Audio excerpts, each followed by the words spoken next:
Hey there, Karen Ford. Good morning to everyone. This is Faith for Finances in 5, and I'm going to try very hard to make sure this is less than 5 minutes.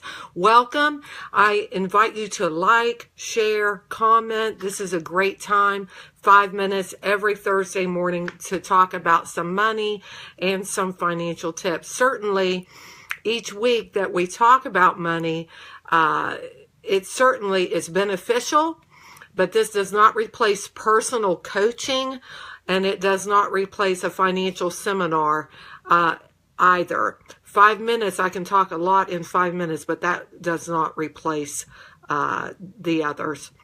All right, let's talk about mortgages. Sometimes this can be a touchy subject for some people because they already are way in over their heads with a mortgage payment. So let's just talk about some do's and don'ts. First of all, you shouldn't buy a home unless you have 3 to 6 months of living expenses saved up. I can't tell you, I could tell you story after story of people that have a mortgage, they have no savings, none whatsoever. So what happens is if they need to replace a hot water tank in their home, you got to have hot water. I would think you would want that. Now they're between a rock and a hard place because they don't have money saved up to replace that hot water tank. You have to have enough money in the bank so that you can make some updates on your home just because you want to, or able to make repairs. Some people that don't have a savings account, they can't make any repairs on their home that are necessary. I'm not talking about putting a new deck on. I'm talking about, what if your furnace goes out?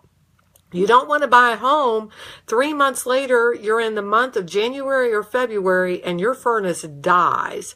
It's not something that you can repair. It has to be replaced. What are you going to do? You need to have 3 to 6 months of living expenses saved up before you buy a home. Now, let's talk about people that already have a mortgage, and this happens. Listen, folks, get rid of those credit cards. Get rid of things. You need to get rid of things, your student loan payments, your car loans, that kind of thing. You're already in a mortgage, okay, God bless you, but let's do what we need to do so that we can actually afford that mortgage payment. Well, I only have 2 minutes left. All right, when you get a mortgage, do not get an ARM. Do not get an ARM. Do not get an adjustable rated mortgage. Why?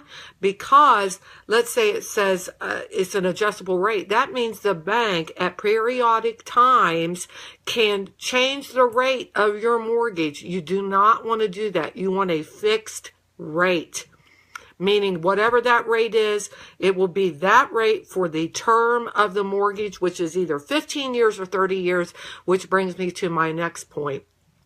You need to get a 15-year mortgage. If you're getting ready to buy a home, get a 15-year mortgage instead of a 30-year mortgage. Why?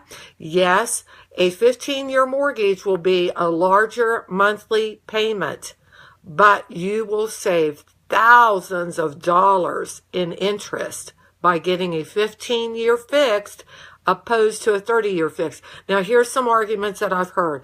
Oh, I'll get a 30-year mortgage and then I'll make extra on that monthly payment. Time and time again, that does not happen. You might do it for the first or second month, but then you will not do it the rest of the time. Now, some people have asked, well, what if I refinance? You need to make sure that your refinance, let's say you owe 10 years left on your home and you want to refinance at a better rate. That's awesome. You don't want to go with a 30-year mortgage. You're going to end up paying more.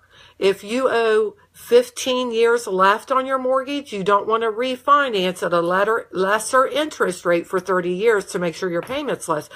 You figure that up on an amortization schedule, and that 30-year refinance mortgage is going to cost you more than if you didn't refinance. Just to be blatantly honest with you, if you refinance your home, you need to do it at a lesser rate, and it needs to be at least the amount of years that you owe on it now. If you owe 15 years on your mortgage and you want to refinance, it needs to be 15 years.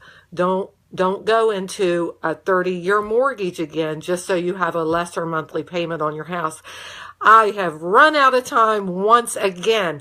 Join me each week here on Thursdays at 7:45 a.m. Faith for Finances. I encourage you to like, to comment, and to share this post.